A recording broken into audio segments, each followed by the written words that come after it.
You know, motivation sparks, discipline ignites. Welcome to my YouTube channel, Shanice Mugambi, where curiosity meets conversations, real people, real stories, real conversations. Allow me to introduce you to the guest of today, Mr. Dennis Mwangi, who is an engineer, a philosopher, a podcast host, and an amazing actor. This guy is just epic. We will engage in mind games and a rapid quickfire questions that will give us a glimpse of his personalities. So join me in as we uncover this untold story. Subscribe, and let's see what we got. See you guys.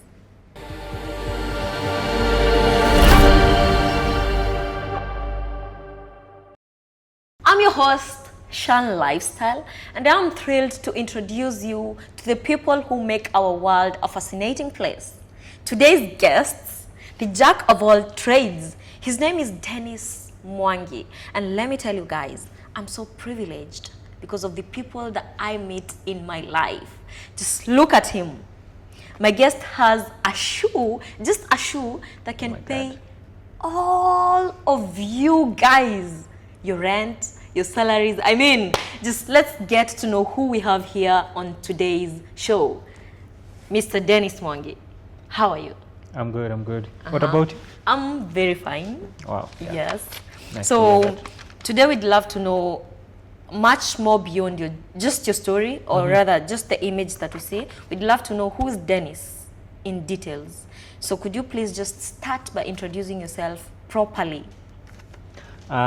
Thanks a lot for being here. Yes. I'm really grateful. All right. In all things, you're supposed to be grateful no matter what. Yes. Whether you're going through difficulties, whether you're going through some shitty stuffs, Yes. yeah, in quotes though, you're supposed to be grateful. So Dennis, forget about the body. In most cases, the values are the ones that dictate somebody, and my values are somebody who is contented with plenty of stuffs. One of them being, how do we call it? Mindset. So my mindset is it shifts though, based on something that I'm interested in. Because sometimes, you will find yourself that you're interested in some stupid stuff, if I may call them that. But yeah, basically Dennis is a guy who is working in Qatar. Somebody who is an engineer. Wow. By profession, yeah. You heard that, guys. Yeah, and the podcaster, by the way, yeah, Desert Vibes host. Also one of the founders of Desert Vibes, yeah. So that's it. Amazing. So guys, you get to hear what Dennis has. I know you want to hear more. I got you. Let's do this. So Dennis, I'd love you to just describe a challenging experience from your childhood. Just one challenging experience you had when you're growing up. So when you talk of challenging experiences, even yesterday I was young than today, Yeah. With one day, with hours, Yes. with minutes, with seconds. So basically, I have been through a lot of challenges, and the most significant one, it's it's seeing people suffer when I can't help. Oh. Yeah. Yeah. Because I've forgotten plenty of challenges that I've been through, by the way. Yeah. That I can't lie. I've forgotten plenty of them. But the challenge that I truly faced, it was back in, I think, when was it? It was back in 2021, if I'm not wrong. Yeah. So I wasn't a teenager, so I was a grown man, as I am right now. But right now I'm kind of better. Every day is a learning day, you know that, right? Yeah. So it happened that when I was working in Nairobi, I got into an accident, and I was like, oh my God. When I was working, by the way. Yeah. So it wasn't something that was good. And that time, I wasn't living in my own place. Yeah. So it happened that my family member was the one who was hosting me. So, and I got into an accident. Yeah, I was earning, and the money wasn't enough. So I just feel emotional, by the way. So. Yeah, when you talk about it, yeah. Though, so it happened that when I got into an accident, a certain guy, the person I was working I was working with, he said, oh my God, how are we gonna solve this? So he had to rush me to the hospital. That is how do we call it? It's Mama Lucy Kibaki Hospital. Yes. So when we went there, the doctors, they just kept me on the queue. They just put a bandage on me, just the first aid, normal first aid, by the way. It wasn't that professional, just bandage, preventing the wound to the bleeding and all that. The bleeding, yes. to reduce the bleeding and stuff. So we waited there for almost 8 hours, and the doctors were not able to solve the problem. I was like, why? So I didn't know that maybe that time we had some propagandas and stuff that were going on about the hospital. To cut the long story short, it happened that I was referred to a different hospital. That is Kiambu Level 5 Hospital. I went there. Everything was good. So it happened that I couldn't tell my family members because I was worried, oh my God, what if I tell my mom and she, you know, there's despite the struggles that I have gone through, there's one thing I cannot do. Calling my mom, I'm under a certain struggle. I can't do that because I truly know how she is. Yeah, she can't handle that. But for myself, I can handle that. My dad, I called a friend of mine, hey, I'm injured, I need some amount of money, so don't tell my dad. So the guy I told, don't tell my dad, he used the same minute he told my dad, you know what, it's so and so and so, he's injured, and it's, So that was one of the biggest, significant challenges. Being in a place that you cannot be able to do something for yourself, you cannot talk to your parents, you cannot talk to nobody, and then the fact that you're living with a family member, you can still not depend on them to help you in your struggles, side struggles. That's hard. Next question. Now that you're an engineer here in Qatar, what is it that made you want to come to Qatar and become an engineer, to be precise? Okay, so which one should I start with? Becoming an engineer or coming to Qatar? No, start with. No, first you came to Qatar and then you became an engineer. No. You became an engineer back at home. Well, now start with that. What inspired you to become an engineer, or what led you to becoming? Is this something you did back in school, or what? I could say yes, because okay. So it happened that when I was studying, that is when I was in class 8, by the way. Yes. So my bro, my sis, it happened that I used to hear the chat between my bro and my sis like, no. Wewe unafanya nini? Utafanya physics, usichukue CRE. And my mom was like, wewe fanya chenye unapita sana ndo upate grade nini? Upate grade 50. Yeah, so my sis was like, I can say it's peer pressure that led my sis doing physics. And I was like, no way. My brother can't do physics. My sis can't do physics. Alafu mimi nikose kufanya physics. And physics was hard. Yeah. So I went to high school when my mind was set that I'm gonna do physics no matter what. All right. So, no matter the struggle, I'm gonna pursue physics. Yes. So that's what happened. I went to high school. And my hair is, it's too thin, so it just coiled itself. And when I went to high school, they were like, nywele ya mtu wa physics, nywele ya mtu wa physics. So I think it's peer pressure that led me to do physics. And I learned of plenty of stuffs when I was back in high school. So to cut the long story short, Form 1, I studied in a different school, then I changed. So I grew in a totally different place when it comes to culture, geographical location. Yes. So we had to relocate. When we relocated, I went there and I pursued physics because I truly loved physics since I was in class 8. Even though I didn't know what it was. Yes. That's what happened. I pursued physics. I didn't pass quite cool, but it was good. So it happened that since Form 1, my dad used to teach me how to do welding and stuffs. My bro as well. So I grew up with my bro who taught me to do all these kind of stuffs. When I finished the Form 4, I knew I had a skill already. Yeah, even though I wanted to pursue something different from welding, but it was under engineering and stuff. So it was under physics. And I was like, I'm gonna pursue electrical and electronics engineering. I had the love of electrical and electronics engineering. Unfortunately, Corona came in. Corona 2020. So Corona venye ilikam, ikakuwa venye ilikuwa, and I was like, damn it, mi nataka kukuwa engineer manze, but I was engineer without knowing that I'm an engineer, because I truly You know, when you're doing welding, I'm a welder by the way. So when you're doing welding, you have to deal with electrical things, you know, mechanical, you know, plenty of stuffs. Yeah. Even after going and after interacting with more people who truly know more of electrical, I used to find myself knowing more than them. Yes. When I went to mechanical, somebody who has a degree or a bachelor's degree in mechanical and stuffs, I knew more than them. I was like, hey, kwani mnafunzangwa nini shule? They know more of theory, but they know nothing about practically. Yeah, they know nothing about they are not streetwise, let me say so. Yeah, so it happened that, and my bro said, manze utakaa hapa. So I was like, wacha nikutafutie PP nini. That time I was like, kali wali, I don't need that stuff. But he did that. He got a passport for me. And you know, most of the time Kenya ukitaka kusaka job, it's more of sijui agent, sijui nini. Yes. Pesa ikaporwa. Too bad. So, yeah. I really don't know mbona hizi vitu zi happen. Lazima tu utafutane na agent atafutane na lazima mtu aporwe ndo succeed.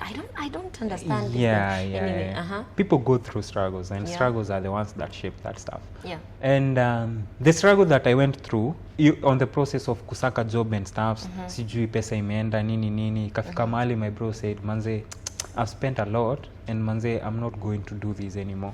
Oh. So it was Dennis and God. So it happened that I had to go back in Nairobi and continue, kwa sababu nilikuwa nimetengeneza network. Do you know? Network is the most important thing, by the way. Something I can advise somebody outside there. Your network, by the way, is your net worth. Yeah, it's a metaphor, lakini those people who hate metaphors, you need to take this one seriously. Your network is your net worth. Yeah. Yes. Cause even ndo nilipatanga job, a certain guy called, hey, uliniambia wewe ni welder manzi, si hapa wanatafuta ma welder, kuja kesho interview nini. And that time, just like that. Yeah, that time I was in not industrial area, I was in Parklands.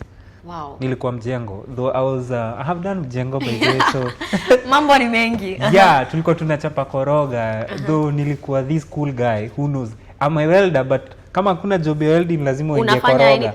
Obviously, hey, foreman atakutimua jo, so hard. You go with what comes. Yeah, so it happened hivyo. The guy told me come to an interview. So when I went there, watu wenye walikuwa shy interview, there were more than 50. Oh. Imagine only 3 people out of more than 50 guys succeeded for the interview. 3 guys. Me, a friend of mine, and another friend of mine. That time we didn't know each other. Why am I calling them friends? Kwa sababu tulikutana hapo na hao ndo tulikuja nao Qatar. My first company in Qatar. Wow. Yeah, so that's what happened. When I reached here, I thought I knew how to work. Wapi? But then people think hapa ni just a bed of roses and stuff like that. Oh my God. Tell us more. So I won't talk about the whole thing. The life I met here. It's let's take it as it's a stepping stone, you know. Yeah. So venye nilifika hapa, nilidhani najua kufanya kazi, but I came here, they are using big machines and stuff. Yeah. In Kenya, it's more of blacksmith and stuff, like kukunja vitu ni manually. Kuchomelea. Kuchomelea, it's okay. They're using the same machine, but you know, here we have, it's more industrial. Yes. But in Kenya, it wasn't more industrial. It was more jua kali and stuff. Yes. Penye kama ni kukunja kitu lazima utumie nyundo, unatumia more. Yeah. Okay. So venye nilifika hapa, foreman nini wakaona nikaa sijui job vizuri. But I learned a lot. Nilifanya job hapo mwaka moja. Niko wapi? Yeah, nikafanya job mwaka moja and it was cool. I learned a lot kwa sababu mimi ni mtu wa kutaka exploit kila kitu nimepata. Whether it's a friend, nataka exploit kila kitu anajua niipate. Like that's why I'm a jack of all trades. Alafu ikafika mahali kulikuwa na laser machine. I've never seen this tukiwa Kenya. Ziko industrial area, but I've never gone there. So kuna bending machines. When I left that company, even the rolling machines, I knew how to do all these stuff. Painting professionally, I knew how to do all these stuff. Wow. Within a period of 1 year. And I had to ask a certain guy, manzi umekaa hapa muda gani? Akaniambia mwaka wa 8 kasi sijaenda home. 8 years? Are you really serious? And what do you know? He knows nothing apart from welding. These are the people. Hataki kulearn anything. Bas, that's the problem. So huyu ni mse mwenye ukimuuliza, ukimwambia, si usaidie ule mse, no, that is not my job. That is not my job. That's the thing they used to say. but for me manze unataka kusaidiwa ra within minutes ikitu nisha master. Yeah, so kitu yenye imebaki ni kufanya nini, kuifanya ikuwe perfect. And by the way, I have something to say on that. One thing hapa Qatar, if you really want to succeed, kwa sababu it is so hard to, for example, you come as a welder, kufocus na welding pekee is very easy. Yani unafanya tu 9 to 5 shift yako, that's it, and go home. Yeah. Lakini if you want to really make it, explore, kuwa jack of all trades, as you say. Taka kujua, just be available to learn. And Maki, utaona umemalizana na job ya welding, 6 months later umepata job ya painting, 6 months later job imeisha, umepata sijui kukata hizi vitu, I don't know these engineering names and stuff. Yani you corner the whole field in you, you can do absolutely anything. Yeah, provided you stick to the main business. That is the most important thing. Okay, so the reason I used to exploit others, it's because ile yangu ya kuchomelea iko ntaka chini.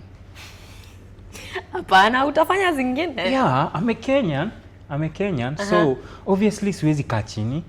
Wow. Yeah. That is amazing. Now, let's know, I really want to know something you're very proud of accomplishing so far. Be it in the engineering field, career-wise, or kumbuka jack of all trades is just a jack of all trades. Wewe ni podcaster, wewe ni hizo stuff zote.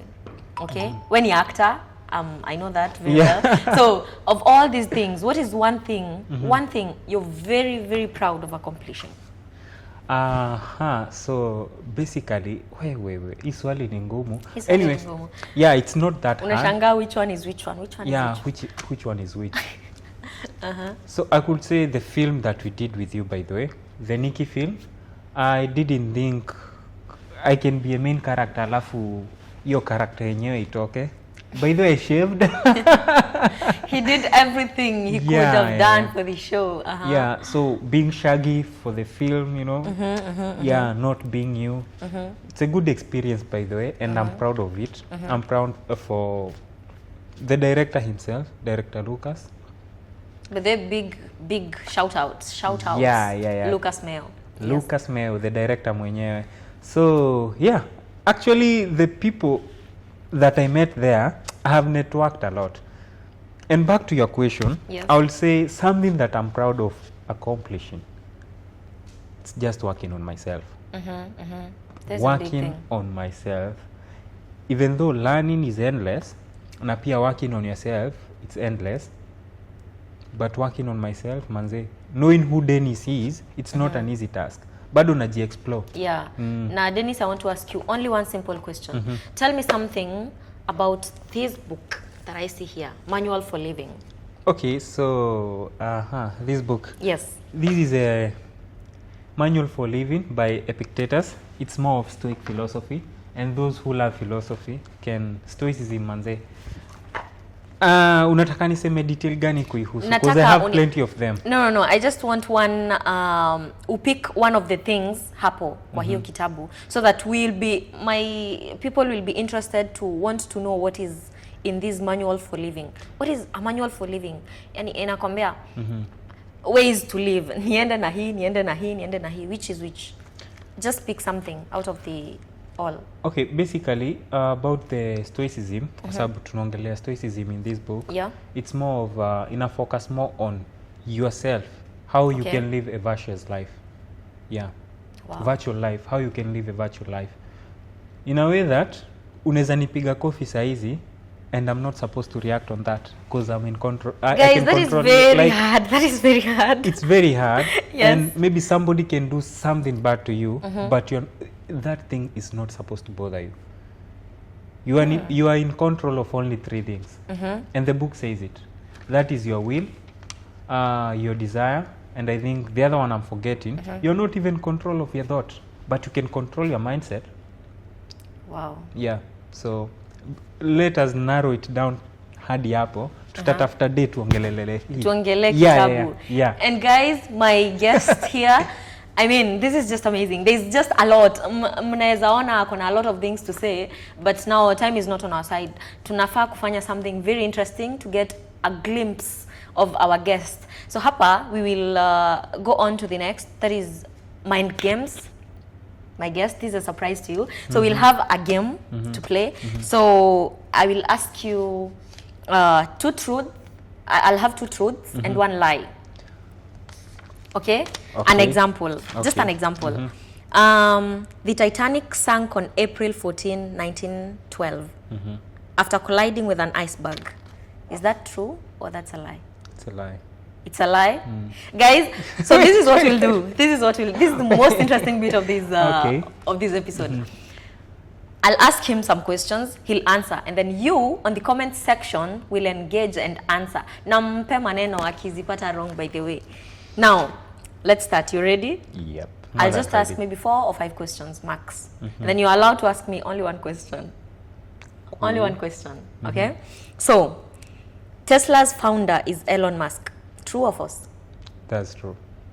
Guys, Meta wasn't discovered by Mark Zuckerberg.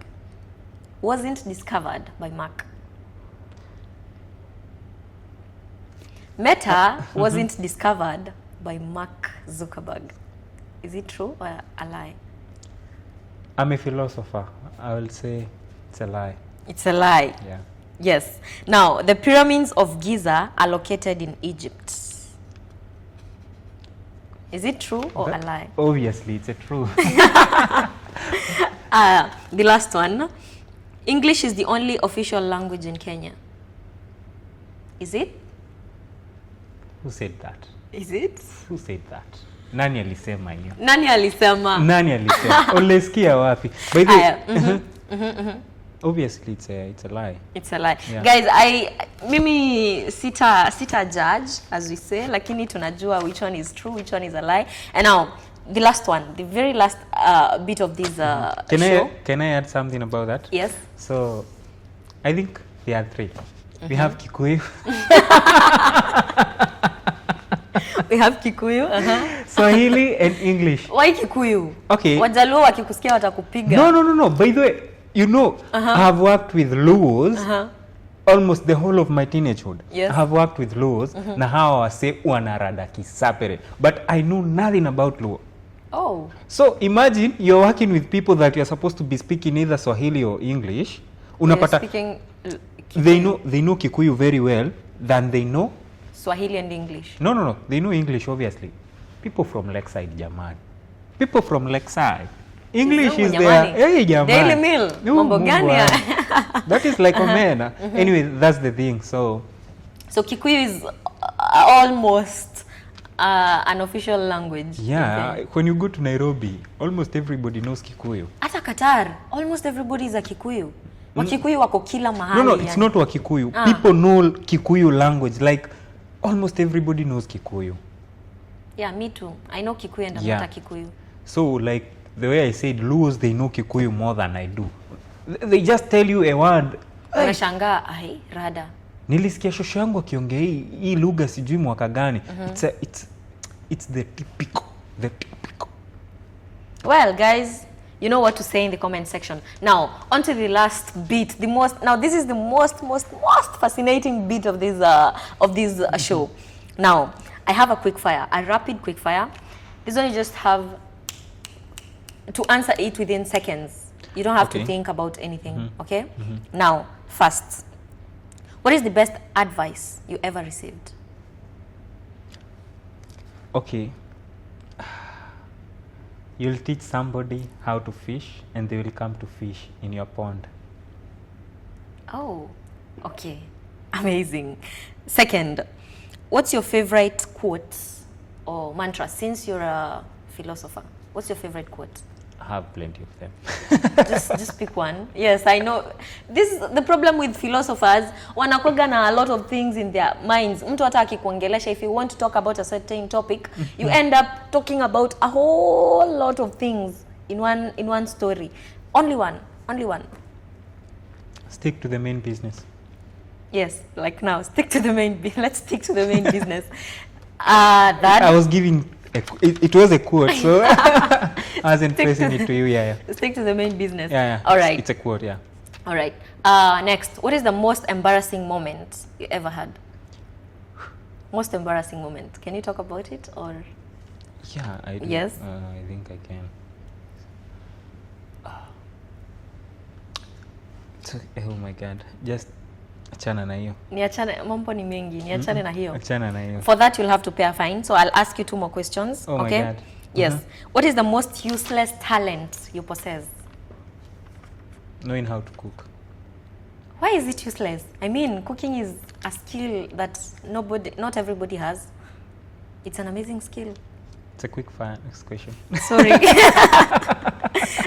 The last one. What is the most exciting project you've worked on? I think that one you've answered. Nikki, right? That is the most exciting project you've worked on so far? No, I have plenty of, when we talk of career-wise, yes. At work I have worked on so many projects. Yeah. So guys, I think we'll call it a wrap. It was an amazing time to see you and have a chit chat with you. Guys, he is on all socials, from Instagram, Twitter, Yep. YouTube, Facebook, everywhere. He's a jack of all trades. And I mean, guys, you can come for a podcast. He hosts a very amazing podcast. It is called Desert Vibes, and he is a vibe, as the name says. So guys, check him out on all his socials. It was an amazing moment to be with you, and thank you so much for accepting to be my guest. Anytime. So I really appreciate for this. Yeah. I can't remember the last time I got interviewed, you know. Yeah. Being a host and you're being hosted, it's like, wow. Yeah. I love this experience. Ni kama Sifanyange kila siku. Mwenye dereva anakuwaga amekaa, dereva mwingine anamdrive. Unashangai, huyu anaendesha hii gari aje? No, it's not that, but there's this experience of like, wow. This is how it feels. Yeah, this is how it feels. Yes. You know, ukiwa kama host, you don't exploit it. Like you don't talk. Yeah. And being somebody who loves talking and you're not talking, you feel like, hey, nanyimwa hii chance. You know, there are some boundaries, you know. No. But when you're a guest, there's no boundaries. You're like, wow, I feel. Let's talk. Na sasa kwa sababu umesema hivyo, and being a host is challenging, Mr. Dennis Mwangi, ask me a question. Okay, a question. Yes. Focused on which? I don't know. You choose what you want to ask me. I'll answer. What brings you joy? What brings me joy? What brings me joy? That's a tough question. Doing something for someone and realizing that something that I did helped them somewhere. It really helps. It gives me an excitement, an inner excitement. Doing something for someone without knowing itamsaidia, alafu anakuja ananiambia manzesha is oh. How often do you do that? I do it oftenly bila kujua. Naweza kuja for example let's talk about, for example, money or something. Yani some things unafanyaga hata bila kujua, and then so, oh my god, this is a big thing to this person. Or just by being kind, laughing or smiling with someone, talking to someone, and then you realize, oh, he was going through something. Allah, okay, I did something without knowing. So baadaye ndo mtu anakuja anakuambia, and you're like, oh, wow, amazing. Yes. Are you sure about that? Later Mia. Guys. Anyway, I wanted you to answer it this way. Like sometimes you may feel you are kind of down. Yeah. What do you do to ensure that maybe you're back to your moods? I sleep. Guys, me, I won't lie. I don't do anything, honestly. I sleep. Because I can't cry. I listen to music, but not so much. Oh, I pray, and I sleep. Praying and sleeping. Done. That's it. Yeah. So, Mr. Dennis Mwangi, tell us, how can our audience find you, your socials and everything? Okay, so my social media is, you can find me on Instagram, that is at Dennis_Mwangi. Then on Twitter, Dennis_Janabi. On TikTok, I think it's Dennis_Mwangi as well. And also at Desert Vibes Mental Health. On YouTube as well, Dennis Mwangi, Mental Health. Yeah. And the social medias of our podcast, that is our brand, Desert Vibes. On our YouTube, you can find us at Desert Vibes Ambassadors, TikTok, Desert Vibes Podcast, Instagram, Desert Vibes Ambassadors as well. So, yeah. Wow. So, Desert Vibes for the podcast and the brand. And then Dennis Mwangi, Yeah. on the other socials. Yeah. Guys, just go and check out what he has. He has a lot on the table. So big shout out to our photographer and the crew behind Kenny Photography. See you guys.